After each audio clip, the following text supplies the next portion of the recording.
Guys, our next guest is an exclusive interview. He is one of the biggest legends in MMA. He has always had exciting fights. He is now retiring from the sport, and we have him on the program to have a chat. Ladies and gentlemen, we have Wanderlei Silva on Submission Radio. Wanderlei, welcome back to the program. Thanks so much. Always is good. I talk to my friends in Australia and everywhere.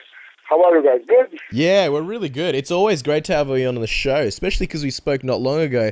Now, we're calling you live in Sao Paulo, I believe. What have you been up to? What's been happening recently? What have you been doing? Yeah, I had a tour in Brazil. I make an appearance, I make a seminars, speech, and I try to make the MMA growing around the world. Absolutely, Wanderlei. Now, recently you retired from the sport of MMA. You've had such a long career. We were just wondering, how hard was it for you to make the decision to retire, and when did you start thinking about it? The truth, I started couple months ago because I look in the wake in the sport go right now, and how the owner of the events treat the guys, how the guys talking about the guys, how the guys fighting the guys, make some guy retired, say the other guy is a kid. Man, I look in that, I can't fight to these guys anymore. Now, I wanted to ask you, in the video, you made a video on YouTube and you mentioned that obviously your body wasn't responding to the training and you obviously had to delay the fight with Chael Sonnen. What exactly was happening with your body and in what way was it not responding to the training? Yeah, the true, I am one of the most extreme fighters, and I hurt my body a lot of times, and some injuries I make good. Some injuries I use medicine to still training. But at that time, I talking to the guys and I can fight just in December, and the guys say no, let's go, let's do it in July. I accept, but my body for July is not good. I talking just in December, but it's okay, happens. Now, Wanderlei, in that same video, you spoke a little bit about Renan Barao, how you felt like he was treated unfairly in the situation that happened where he was unpaid in the UFC.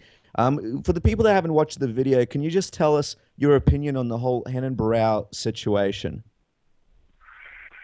Man, I don't know how much money he make, but my friends tell me him be champion, he has the belt from the biggest event in the world, and he's still living in favela. One day he posts a picture in one bed, like a poor bed, poor room. Man, the guy is a 32 fights he don't lost. He be a champ.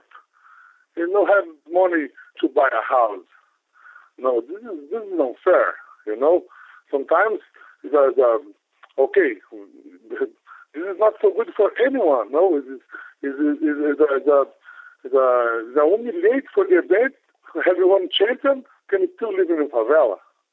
Wow. No, the guy not make the life. The guy not make the life in 32 fights in a row. Won 32 fights in a row. The champion for the biggest event in the world, and not make money. He's gonna make money when? Never. Wow, that's crazy. I didn't know that. So Renan Barao, he lives in a favela. Is that correct?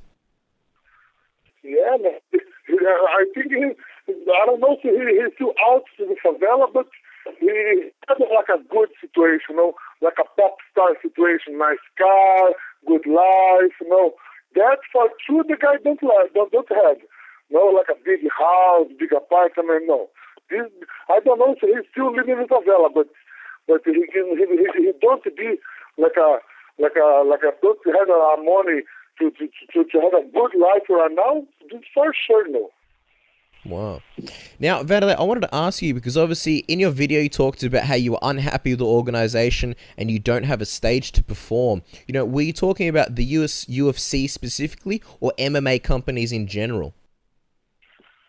No, I want to say one thing. This is nothing from. No, I'm nothing against any of this. I I'm to my guys, no, to the fighters.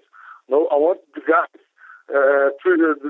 everybody treat us better. No, I want the fighters have the better life. No, like a better life in general. No, the guys have it because sometimes the guy treats the guy good just when he's fighting good. When the guy fighting bad, the guy's fighting the guy. Sometimes in internet, in Twitter, this guy knows a part of the company anymore. The guys don't call to say, hey, you can't work for us anymore. No, this is unfair, man. No, and sometimes in the press conference say, this guy is this guy is that, this guy needs to retire, this guy, no. Man, we make the show. We need to respect, you know? The guys need to respect us. And this is what I want to fight against. Absolutely, Wanderlei. Now, you know, the head guy from the UFC is Dana White. He does make a lot of those comments. I'm just wondering, you've been in the UFC for such a long time. How has your relationship been with Dana White? And have you tried to speak to him about some of these concerns that you have about the treatment of the fighters in the organization? For me, I have a good relationship with him. I respect him. He respects me. No, with me, no problem. He's talking about the money can I make. I never say like for me, the money for me, okay, it's good. Okay, no like an NFL, but it's okay. No, and I'm not talking about my money. No, I'm talking about the money from the young guys. The guys can come in for nothing. Can start to fighting for $4,000? No, this is not fair. You're gonna hurt yourself, put your life on the way for $4,000, $8,000. This is unfair, you know. It's just, because you have one event, you put the event on TV for everybody. Man, you put the guy on contract. You need to take care about this guy. But no, this is not. This is when the guys open the eyes. That's gonna be better to this sport because.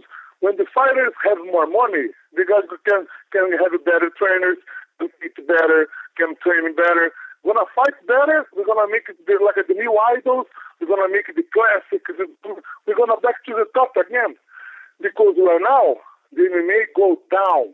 All the numbers. You can check the pay-per-views. You can check the views. You know. Before in my time, we have the fights. Can we stop the countries? The world, everybody talking about this guy against this guy. It's a big fight, it's a huge fight. This don't happen anymore because the guys make the idols down. I don't understand.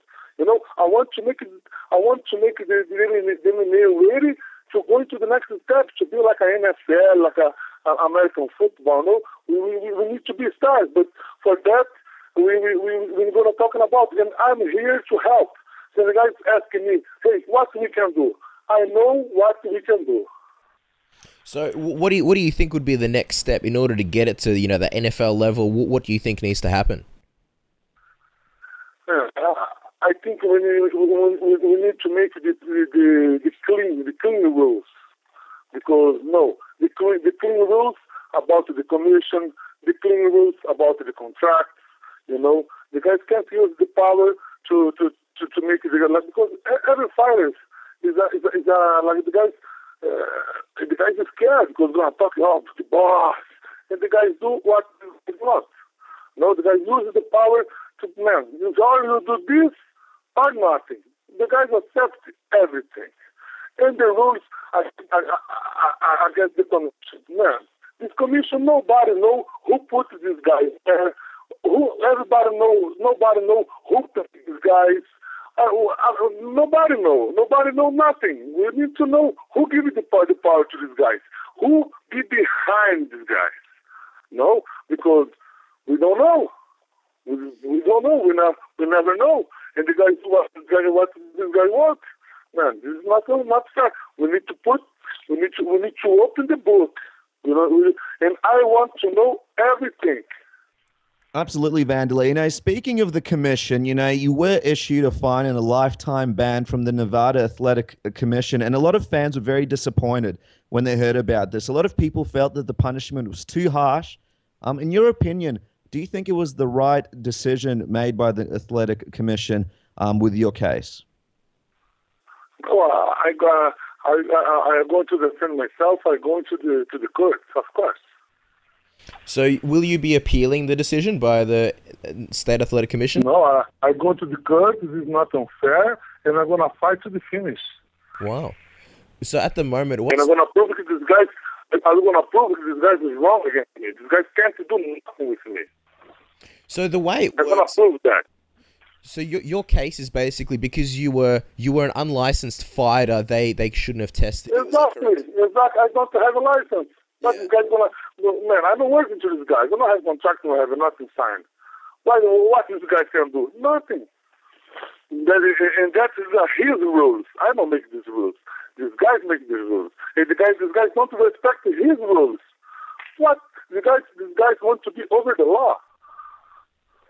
Absolutely, Wanderlei. Now, you mentioned that things and organizations aren't doing too well. I'm just wondering, do you think in the future you might consider fighting again in a different country or in a different promotion? Or are you fine with, helping out the cause in MMA and helping out the fighters? No. For me, it's done. For me, it's done. I don't fight anymore. For everyone. Wow, that's crazy. Now, obviously, as big fans of yours, and a lot of people are fans of you around the world, as we can see, the hashtag WarWand is doing very well. A lot of people have shown support all around the world, even your former rival, Rampage Jackson. How did it make you feel to see Rampage showing the WarWand and showing the picture and showing you the support, despite the past that you guys have? This is unbelievable. I respect him a lot more. We had one of the biggest rivals in the history of the MMA, man, and he beat a man. He did that. He proved he's a real man. I can thank to him, man, because, man, he gained a lot of my respect. Absolutely, Wanderlei. Now, you've had so many great opponents, so many great fights. And last time we spoke to you, you mentioned you really wanted to fight Vitor Belfort, a couple of other people. Is there anyone in your career who you wish you would have fought that you never got a chance to? I think in just one fight I don't do, I miss him is against Sonnen. Just that fight. Now, you said that you and Dana White, you're on good terms. He has mentioned that, unfortunately, despite your career, you won't be inducted into the Hall of Fame. Given how much of a decorated career you've had, how do you feel about not being in the UFC and the Hall of Fame in the future? The guy's asking me to go to the Hall of Fame? No, well, Dana White said because of the circumstances, you will not be in the Hall of Fame. No. I don't want. So the guys inviting me, I don't accept. Because my role of the fan is my fans. My fans is my role of the fan. No, him. No decide who go to the role of the fan. The fans decide. The fans decide. No, here. This is what I think. He can't decide everything. No. The guy go to the role of the fan just for him. No way, man. I don't accept. And the guy asking me, I don't go. Very well said, Wanderlei. Now, I was just wondering, you mentioned that you're going to be helping out the sport, helping out the fighters. What else are you planning on doing now that you've retired as a fighter in MMA? Do you have any other plans in the future that you can talk to us about? Yeah, I start to organize our guys. I receive a lot of support from the most important guys. All the top guys be with me. The guys send messages to me on my WhatsApp, and a lot of guys say, "Man, I am with you. We're gonna check what you're gonna do, but I can't talk in public right now because you know what has happened. No, because who be in public gonna fight, because the guy's gonna use this power, But we still to organize the things. Soon we're gonna come." Now, Wanderlei, we heard some rumors that you and Sakuraba could possibly doing a wrestling match. Are there any truth to those rumors? No, I'm not fighting anywhere with nobody. Not even like professional, like fake wrestling? No, nothing. And Wanderlei, you mentioned that you've done a lot of seminars in Brazil. I'm just wondering, obviously, all your fans here in Australia and New Zealand are devastated, but how are the fans in Brazil taking your retirement? Because you were one of the biggest favorites coming out of Brazil, in the world. So what's the message from the fans, and how are they taking this whole situation? Man, this be unbelievable history, because I make a couple of years and I make my video before, and I start to make my appearance. Man, the guys, like the tough guys, the strong guys, a lot of tattoos. The guys came up to me. The guys cry. Man, this touched my heart, because these guys, for these guys can I work.